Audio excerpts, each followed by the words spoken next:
चलिए उनसे दूसरा सवाल पूछते हैं। गुलाम अली भाई, गजल सिर्फ एहसास होती है? बिल्कुल बिल्कुल। रूह जब वजद में आए तो गजल होती है, या कोई दिल को दुखाए तो गजल होती है। चलिए इसी बात पर अब हम हमारे सुनने वालों को आपकी चॉइस आप सुनाइए। बिल्कुल।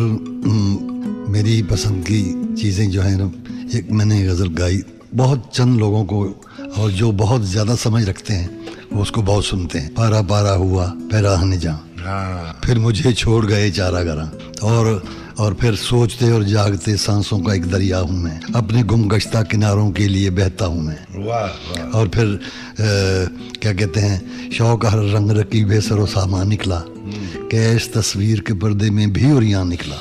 तो ये गालिब की गज़ल है, क्योंकि कुछ शायर शोरा ऐसे हैं शायर जिनको गाने के लिए पहले कम से कम 15-20 साल चाहिए।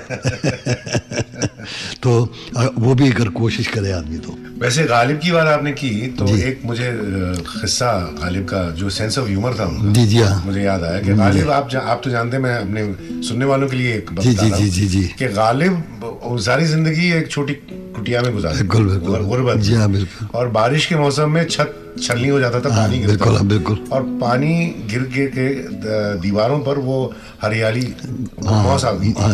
तो जब पेड़ पौधे उगने लगे दीवार में, तो उन्होंने वो शेर लिखा था, आपको याद है, उग रहा है दरो दीवार में सब्जा गालिब, हम बयाबा में और घर में बाहर आई। घर में बाहर आई है, वाह। ऐसे ही थे, क्योंकि उस ज़माने में हमने जब शुरू किया गज़ल को गाने, तो उस वक्त रेडियो का ज़माना होता था। रेडियो पाकिस्तान में हम पहले ऑल इंडिया होता था पूरा, तो फिर रेडियो पाकिस्तान में हमने शुरू किया बचपन में।